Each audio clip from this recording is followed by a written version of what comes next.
Hello everyone, and welcome to Mr.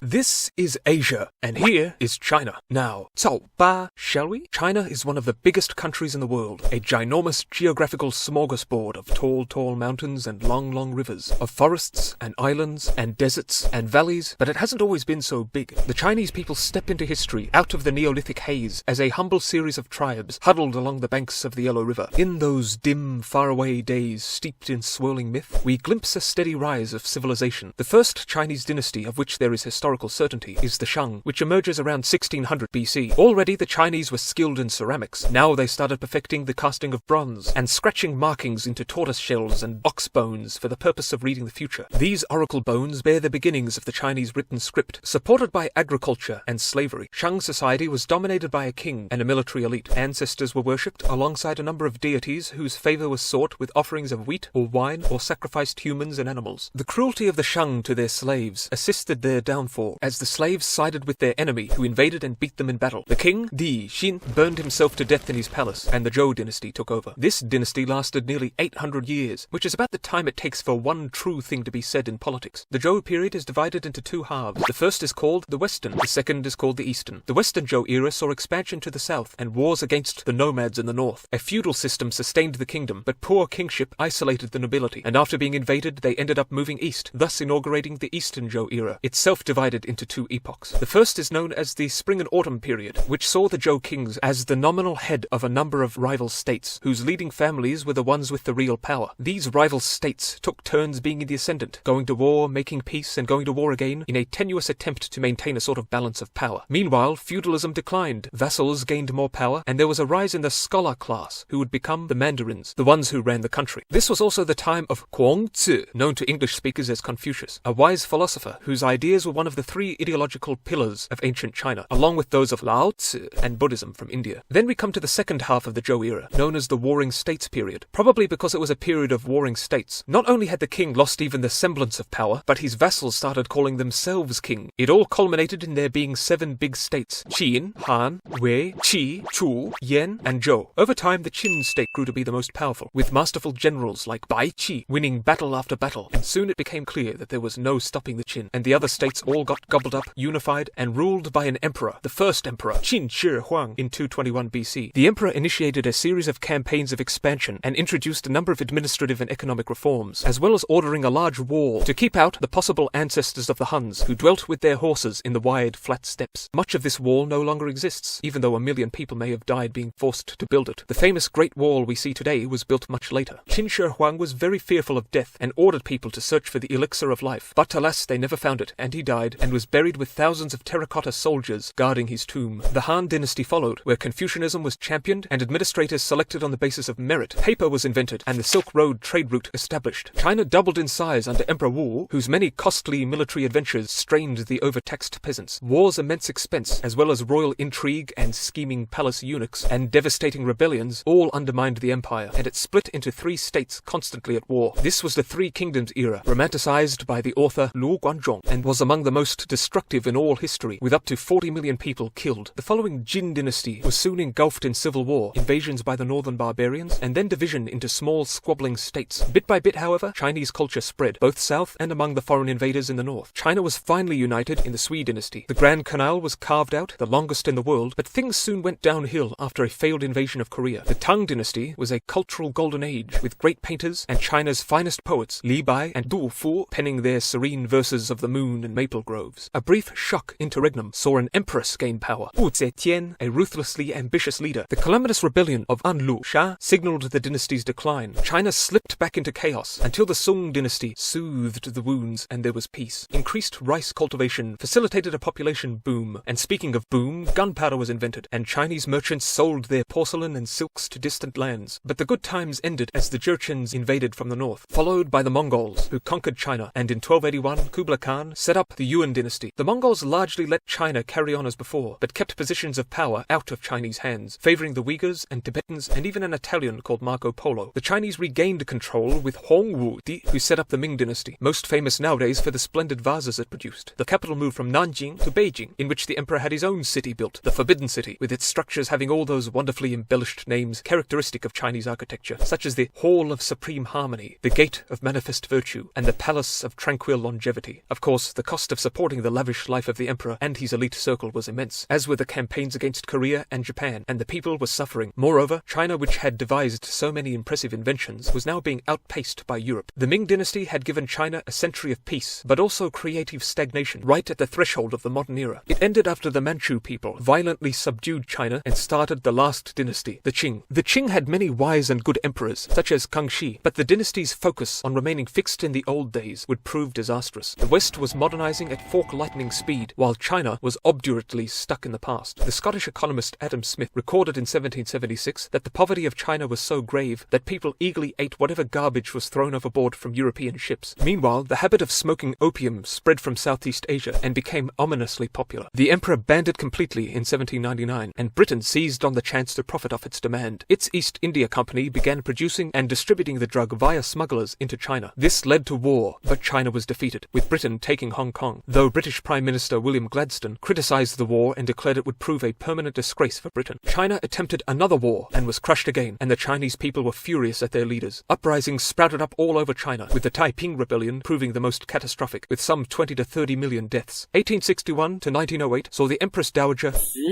effectively in charge of China, but her policies only served to keep her ailing country breathing instead of providing a cure. The anti-foreign Boxer Rebellion ended in Western forces and Japan crushing China again. The dynasty was finally toppled in the Xinhai Rebellion in 1911. The following year saw the Republic of China formed, with Sun Yat-sen as the first president. China steadily began to modernize, and ideas flooded in from the West, including communism. The ensuing civil war that would decide which ideology governed China was interrupted by a Japanese invasion, which caused the deaths of some 20 million Chinese, and where many atrocities were committed against the Chinese, most infamously in Nanjing, commonly called the Rape of Nanking. At the end of World War II, the Japanese were defeated, and China resumed its civil war, which saw the Communist Red Army under Mao Zedong victorious in 1949. Mao pushed for China to become an industrialized world power, no matter the cost. This meant executing one's rivals and implementing short-notice, sweeping changes, many of them utterly calamitous. The Great Leap Forward was intended to sharply increase steel and grain production, but it failed horrifically. To get steel quotas up, peasants were shifted away from the harvest to gather metals, resulting both in famine and useless poor-quality steel. Another disaster was the Four Pests campaign, intended to help farmers. Basically, since sparrows were always pecking at grain, the order came down to kill all the sparrows. So the peasants worked night and day to slaughter every sparrow they could, with the result that the locusts the sparrows used to eat increased in number and destroyed the crops. Estimates ranging from 30 to 50 million deaths have been given for the fiascos of the Great Leap Forward. Mao's image was tarnished, so he came back with the Cultural Revolution, a feverish nationwide purge of suspected state enemies, where children denounced parents and students implicated teachers. Mao was a hero once again and mourned by the nation at death. Under Deng Xiaoping, enormous economic reforms were made, but that didn't stop the protests in Tiananmen Square, which were brutally suppressed, though one man did stand his ground against a convoy of tanks, but his identity is a mystery. Exports soared after many countries outsourced their manufacturing to China, as it was cheaper, meaning just about everything was made in China, as I'm sure you've noticed. China's economy shot up like a firework, very quickly becoming the second biggest on Earth. Meanwhile, Britain handed Hong Kong back to China, and I'm sure everything will be fine from now on. President Xi Jinping has focused on various economic initiatives, but China on his watch and before has been accused of human rights abuses, from the continued persecution of Falun Gong members and Christians to the internment of 1 million Muslims in re-education camps. From mass surveillance to mass censorship, he even banned Winnie the Pooh because people said he resembled the honey-loving bear. China was also accused of unfair trade practices and intellectual property theft, and US President Trump initiated a trade war against the nation. There's also tension in the South China Sea. I wonder why. Controversies aside, one can only marvel at how China has transformed itself from an impoverished backwater into an economic titan and potential superpower. One of the main stars on the stage of history, China has given the world so much in science, literature, sport, music, philosophy, from technological devices to delicious foods. It is the third most visited nation on Earth, and there is certainly a lot to see. What does the future have in store for China? Comment below, but for now, 再见!